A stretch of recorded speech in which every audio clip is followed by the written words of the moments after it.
오늘 우리에게 주시는 하나님의 말씀은 사도행전 8장 14절에서 17절까지의 말씀입니다. 예루살렘에 있는 사도들이 사마리아도 하나님의 말씀을 받았다 함을 듣고 베드로와 요한을 보내매 그들이 내려가서 그들을 위하여 성령 받기를 기도하니 이는 아직 한 사람에게도 성령 내리신 일이 없고 오직 주 예수의 이름으로 세례만 받을 뿐이더라. 이에 두 사도가 그들에게 안수함에 성령을 받는지라.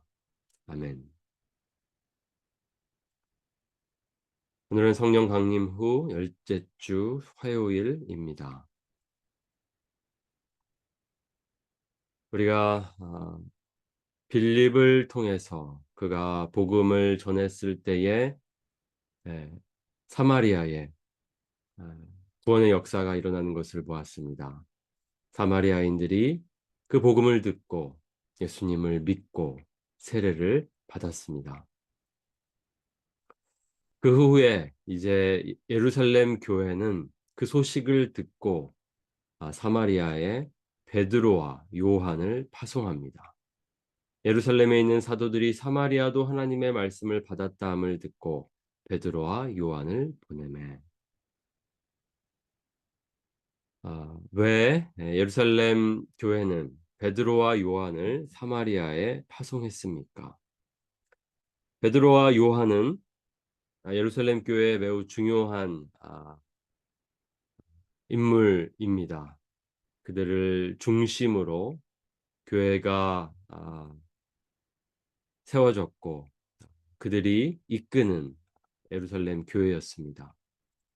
그런데 이 일에 그 중요한 아, 리더인 베드로와 요한을 사마리아에 파송했습니까? 그 일이 매우 중요했다라는 것을 우리는 생각해 볼 수 있습니다. 두 가지로 볼 수 있습니다. 사도들의 공식적인 확인이 필요했기 때문입니다. 두 번째, 빌립의 선교 사역을 강력하게 지원하기 위해서입니다. 사도들의 공식적인 확인이 왜 필요했습니까? 우리가 사마리아에 대해서 잘 알아야 합니다. 유대인들과 사마리아인들의 관계를 이해해야 합니다. 그러면 왜 이 일을 중요하게 생각하고 어, 핵심 리더인 베드로와 요한을 보낼 수밖에 없었는지 이해할 수 있게 됩니다.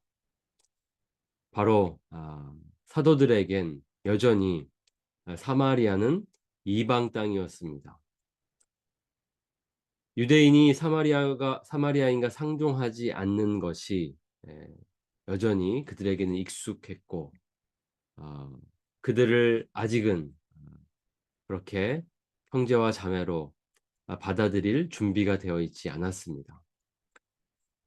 예수님이 그렇게 사마리아 여인을 만났을 때도 그랬고 여전히 지금도 마찬가지입니다. 그들의 생각은 여전히 유대라는 예루살렘과 유대라는 땅에 한정되어 있었습니다.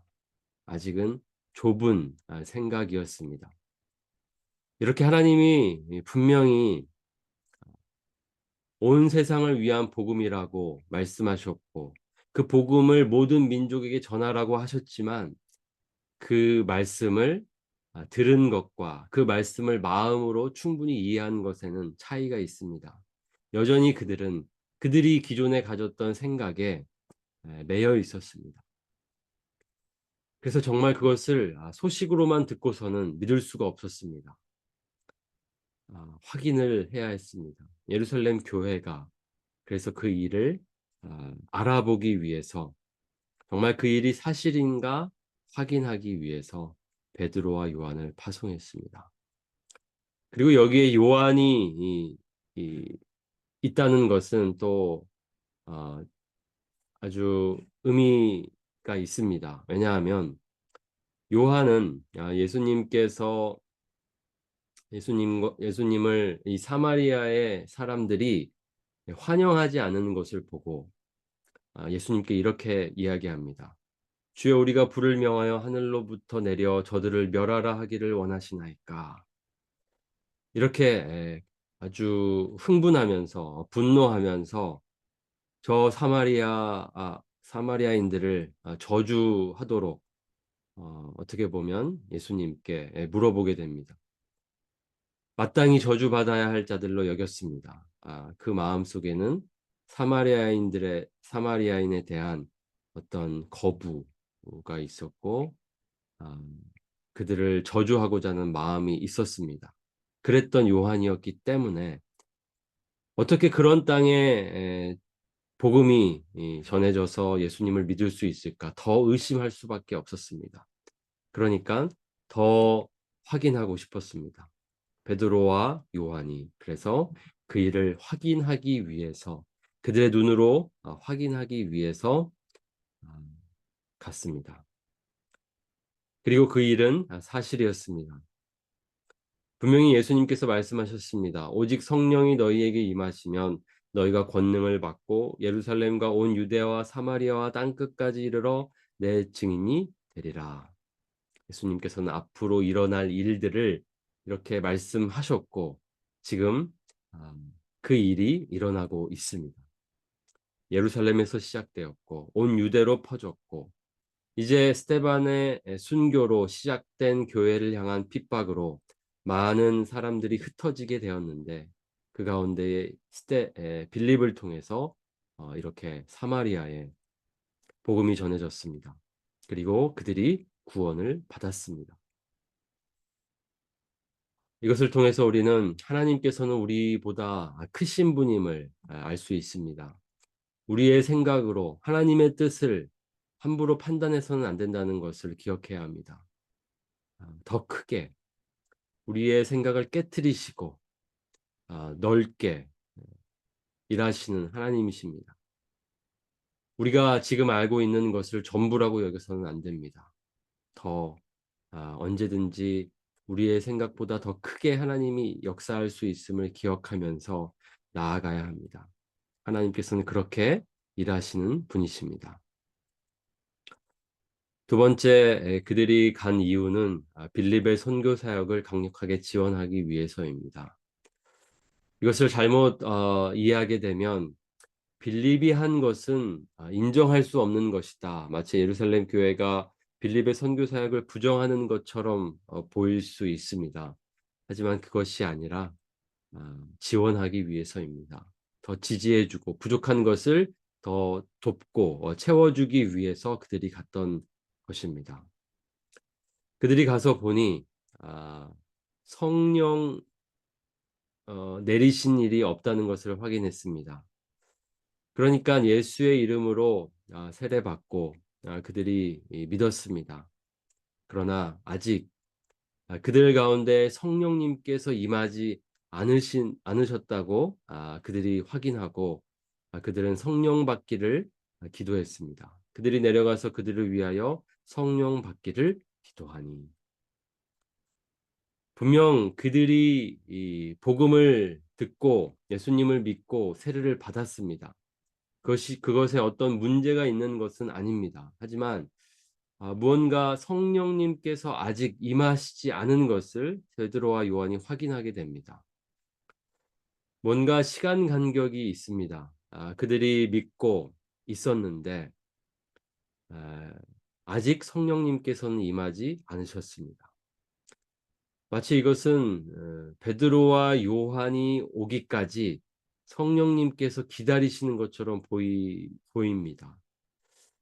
아, 이것을 우리가 어떤 사람들은 예수 믿고 받는 세례가 있고 성령 세례가 따로 있는 것처럼, 그래서 예수 믿고 세례를 받았어도 성령 세례를 받아야 된다 이렇게 보기도 합니다. 그래서 그것을 이렇게 1차, 2차로 나누어서 받는 세례로 이렇게 주장하고 또 그것을 추구하는 그런 해석도 있지만, 사실은 이것은 조금 오늘날 우리에게도 해당하는 말씀으로 봐야 할까, 이렇게 좀 다시 한번 생각해 봐야 합니다. 이것은 그 당시 상황에서 필요했던 일이었고, 똑같이 그 일이 오늘날 우리에게도 반복되어야 할 일인가라고 생각했을 때에는 우리가 좀 다시 생각해 볼 필요가 있습니다. 이 일은 마치 오순절에 예루살렘에 성령이 임하신 것과 같습니다. 그것을 떠올리게 합니다. 그것을 다시 재현하는 것처럼 보입니다. 분명 제자들은 예수님을 믿는 자들이었습니다. 그러나 아직 성령님이 임하시지 않은 상태였고, 그들이 기도하고 기다렸을 때 성령님이 임하시게 됩니다. 오늘 여기 사마리아인들도 예수님 믿고 이미 구원을 받았습니다. 그러나 아직 성령님께서 임하지 않으셨습니다. 이것은 그 당시에 그 일이 눈으로 보이게끔 필요했던 일이었기 때문입니다. 이것은 오늘날에도 반복되어야 일인 것처럼 우리가 이해하기보다는 그때에 특별하게 필요했던 예외적인 사건으로 우리가 보는 것이 맞습니다. 이 일은 이제 나중에 이제 고넬료라는 또 이방인이 예수님을 믿었을 때에 베드로의 설교를 듣고 성령님이 임하시는 사건을 보면서 또 다시 한번 확인할 수 있습니다. 예수님이 하신 말씀대로 예루살렘과 온 유대아와 사마리아 땅끝까지 복음이 증거되고 그 가운데에 구원의 역사가 일어나는 것이 물론 내적으로 일어나는 일이지만 외적으로도 그것이 확인될 필요가 있었기 때문에 마치 성령님께서는 지금 기다리신 것처럼 보입니다. 그리고 베드로와 요한이 그렇게 기도하고 그들을 안수했을 때 성령님이 임하시게 됩니다. 오늘 사마리아에 오순절 성령 강림 사건이 재현되고 있습니다. 그래서 하나님께서 마치 인정하시는 것처럼 보입니다. 이곳에 내가 있다.